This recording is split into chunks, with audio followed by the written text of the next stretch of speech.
So the Chiefs killed it in the first 4 games. So Gary had to wear Chiefs gear. The Chiefs go 1-3. His team goes 2-2 because they get to play the Giants. And actually, they lost to the Jets, which is crazy. Hashtag fire Jason Garrett. Yeah, that's a bad loss. I was really hoping that Black Cat was going to come in and screw your team up. But the real crazy thing about this is Mahomes goes 0-2 and Moore goes 1-1. I thought Matt Moore was going to save my life. Matt Moore's the new starter. Matt Moore is not the new starter. Matt Moore, mania. But I thought Matt Moore was going to beat Green Bay, and I thought we had a shot at beating him. So it should have been 2-2. Should have been a tie. But anyways, I paid my debts, and now I'm wearing this Cowboys jersey, and it's comfortable. It feels good. I'm really happy it's not like a Raiders jersey or like a Broncos jersey or like a Patriots jersey. There are definitely worse jerseys you could wear. A lot worse jerseys I could wear. Well, and let me clarify something. The part of the bet wasn't you getting booted off the first segment. You just got here late. I was late. I was late. He was running late, yeah. But that's all good. That wasn't part of the bet. That's all good. No. Yeah, I got kicked off. But thanks to Tyler. Thanks a lot. Thanks a lot, Tyler Gary. took over. Tyler pulling your dead weight. Tyler said he wanted to. Yeah, he's pulling my dead weight. You didn't even have to bring Gary. Tyler said he wanted to come in and just wear his K-State hat on air because he wanted to troll all the KU fans. Oh, and then he's like trolling all the Chiefs fans wearing that Hunt jersey, and I'm like, all right. Okay, so you could talk about the Hunt jersey on the last segment when we get there. But let's get to our guest here who did kind of come in that first segment. Ron Rodriguez, he is the Mink League commissioner. It is his. I'm a fan. Ron. Wow. All right. Got some fans in the house. Wow. Third year as Mink League commissioner. He was an umpire in the Mink League and at the college level for about 20 years, so he's been around the league for some time. Prior to being named commissioner, he was the umpire-in-chief for the league, handling the rules, interpretations, and organization of the umpires that work in the Mink. His duties as commissioner, he has traveled to all the member locations, attending games, observing operations on game days, and his wonderful wife, Carolyn, who he gave a shout out to in his bio here, scoring some points. All us married guys know how that works. Gotta take care of mama, right? If you saw the first segment, she's missed very few games. One of them was the Drunken Sailor game. Right. Since then, she's never missed me at a game since then. So yeah, so she's been very supportive of your involvement in the Mink League and your baseball career. Very much so. Yes. Welcome to the show officially, Thank you for Ron. having me. Appreciate it. Yeah, no, we're excited. I actually, being honest, I didn't even know about Mink League baseball until I started working with UClick TV and Jim, and he does a great job for us here on our show and allowing us to be on his network and taking up his time, and he puts a lot of time into covering the Mink League, and you guys have some exciting things coming up. We appreciate Jim's hold on. involvement. I want to ask you something let's on the explain lighter side of things real quick. I'm not going to ask you who has the best whatever. Tell us your favorite food throughout the Mink League. Each stop, you have a Where favorite am I stop. at? I mean, you just take it through the stops. Wow, here we go. You can't beat Ice Cream Social Night at Nevada on a Sunday night. Or Watermelon Night. No, I mean, Ice Cream Social, the cake and ice cream, on a Sunday night. Oh, man. In Nevada, that's Maybe one of the best. we need to do Midwest Mike's live in Nevada. Hey, we just take this. Hey, we just go with Ron. Wherever Ron goes, we go. Yeah, hey, I know the schedule. You got to watch where I'm going to be at. What the Ron goes where the food's at. And all the years it was on the field, I couldn't participate in the cake and ice cream night. I can now, so that's good. Yeah, I mean, being the top dog, the commissioner, you got to say hey, we need to get these promos going so that I can come in and we'll bring people with us. That's right. Real quick for people that don't know, what is Mink League? Stands for Missouri, Iowa, Nebraska, Kansas. It goes back into the early 1900s when it first originally started. The current version was resurrected in the mid-'90s, somewhere in there. And we currently are a 9-team league, summer collegiate league team throughout the Midwest. Sorry. And all right.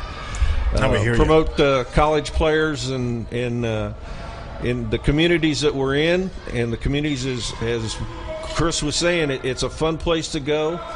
Of the 9 communities, each one is different. It's like having your own kid, which is, each one has its own personality.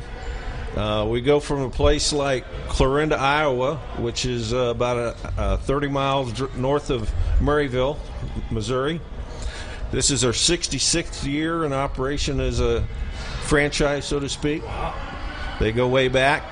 A town of about 5,500 people and just across the Iowa border, to coming back this way just north of town of St. Joe that draws about, on a good night, they can draw 5,500 people. So very diverse from where we go. Jeff City, Sedalia, Chillicothe, Nevada, Joplin, new franchises in Des Moines and Chanute, Kansas. So They even have a pajama game. If Sedalia makes it to the playoffs, they have a game because of American Legion baseball that doesn't. What time does that game start? When I was working still, we started one game at about 10:30, 10:45 at night, and I got home about 3 in the morning. I mean, the Legion takes over that field in Sedalia, so That sounds cool. It's basically, to round up the Mink League, it's basically minor league baseball, like the T-Bones. Same on the field stuff, same off the field stuff. Players are good. The only difference is it's college players versus players you got to pay. Okay, so you get your players from what, like local schools that are in those areas? We have players from all over the country that are college eligible or just graduated.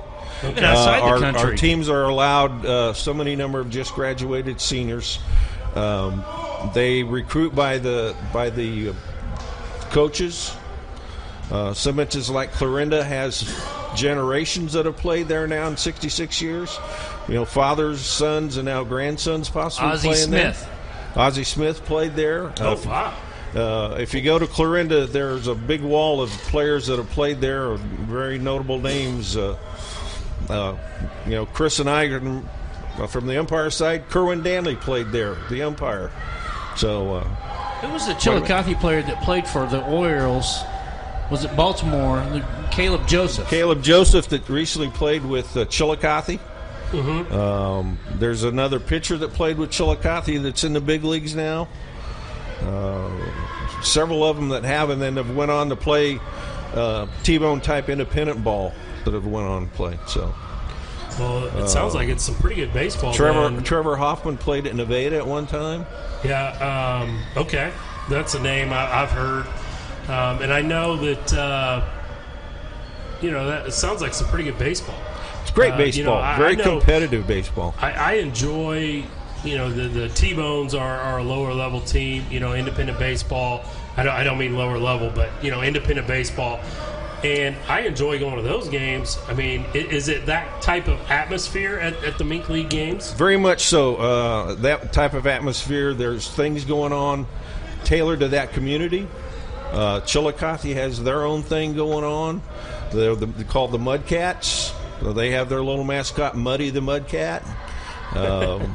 St. Joe is the Mustangs. They have the horse Rally the Mustang. The A's are at Clarinda, the Joplin Outlaws, Nevada Griffins, Sedalia Bombers, which is close to Whiteman. They use the B-2 as their insignia. Not the plane. They don't have the plane flying over. No, it has flown over before, though. Yeah, maybe not on purpose, but I've seen it fly over. Whoa!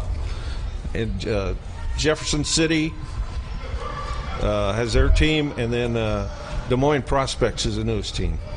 Yeah, I was going to say that's some news. It kind of came out late last week about the Des Moines Prospects and then Chanute, who is yet to be named. Talk a little bit about what adding these two teams to the league is going to do for the league, and what is the deal with the Chanute not having a name yet, and how can people get involved with that? Be honest with you, we have been a very stable league for about 5 or 6 years, the same number of teams. So it was time. We was very solid footing. Decided it was time, and things must be good in the world because we fielded probably 8 to 10 solid inquiries about coming into the league from different cities in the Midwest. We ultimately chose Des Moines and Chanute. Chanute I don't know where to find out at the Chanute Baseball or down there, but he did say they are having a name the team contest to get the town involved in it. And in most of these places, the town is very involved in it. It is controlled by the local people. The players are hosted by what they call host families.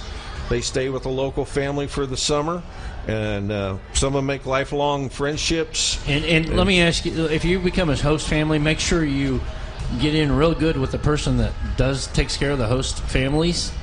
So you get that guy that's going to be a Ozzie Smith, a Caleb Joseph. So you get that guy that's going to go on to the next level. Make sure you take care of that host person that takes care of all the host families. Even the non-Ozzie Smiths, though, stay in contact with their families quite a bit. It is very neat how involved they become as part of the family. So, yeah, that does sound like a really cool deal. I know I've got some friends and things in the Des Moines area, so maybe next year I can get up there and go to a Des Moines game or shoot up to St. Joe and check it out. I've never been to a Mink League game, but like I said, I didn't even know about it until we started working with Jim, and now that I have, it's definitely something on my list to check out. Next spring and I was going to say, are you telling me that you're going to force me to take a road trip up to Des Moines, Iowa, and go up there and watch a baseball game? Yeah, because go to Nevada or go to one of the smaller towns, because that's Clarinda is a great one. They don't get a big crowd there, but it's baby blue, and it sits. It depends on the year whether you're in the Field of Dreams. Truly. Okay. It backs right up to the corn. Okay, cool. If you want to go to a big crowd one, Friday night fireworks at St. Joe. Friday night average fireworks. Saturday night now. Saturday night. Always in the top 10 in summer baseball in attendance in the nation. Really? Average 4,500 a game. Yep. Average 4,500 a game. Well, yeah, maybe we got to go to 2 or 3 games in 2 or 3 different cities. All right, if I have to. Midwest Just go if I have to go to baseball Hey, games. there's plenty of room in the car when we go. Just tell me I'm down. We'll go. Let's go. Yeah, he knows where he'll tell you what are you in the mood for this week, and he'll tell you where he's going. All right. I'm down. I'm down. Hold on, it's ChanuteBaseball.com. ChanuteBaseball.com. There you go. Thank you, Jim. Well, fantastic, Jim. That's why Jim's the man behind the scenes, because he's got all the ins and outs and he knows how to run everything. He presses all those buttons back there. I mess something up. He's got a few search engines going at the same time, just looking up all the random stuff we talked about. I don't need that tonight. Hey, get over there. Yeah, I already know these guys. He's very well. Find the word. Find the word. Yeah, I lose the word here. I'll Very tell you, smart find when it the comes word. to Mink League baseball. One of the nicest ballparks in the Mink is in Joplin. It's old. What is it called? Joe Becker's in Joplin. Yes. Yeah, Joe Becker Stadium. It's been rebuilt 3 or 4 times now. About 5 years ago, I think they redid it. And the stadium looks similar to the T-Bones as the stadium part itself. It's very similar. Nice facility. Turf infield, grass outfield. Used to be, when I went there to work Missouri Southern games, that it wasn't that great a facility. Metal grandstands, the whole works. They have now chairbacks, press box, the whole works. I mean, it's a great place. Joplin actually built that for a independent ball team. Financially didn't work out, and thank goodness our team in Joplin now has full control of that stadium and dates and everything. So it's their stadium to play in when they want to now. It's kind of the St. Joe of the South. The stadium-wise. The St. Joe Stadium was a single-A Cardinal stadium up until 40s, 50s, 60s, somewhere in there. So, I mean, it's a nice stadium. Cardinals? And you know what? There's a party deck out there because the guy that was one of the original general managers for the T-Bones went to the St. Joe Mustangs with Dan Gershon, the owner, and there's a party deck out there. When you say party deck, Austin's ears perked up. Well, I first perked up when I heard Cardinals, and I'm like, it's not a turn. That's a turn off. Deck. And then I heard party deck, and I go, well, then I was up. Then I was up for it. They were the first ones. The St. Joe Mustangs were the first ones to put UClick TV on ESPN. Did I ever show you the horse? Did I ever show you the horse video? No, I don't know. Okay, so they have a horse that runs around the outfield track after a home run. We have Coach mic'd up, and Dave Riggert's on the call, and the horse, she's over there driving, going by, gets out to right field, which is the furthest point from her stall, high fives the bullpen, falls off.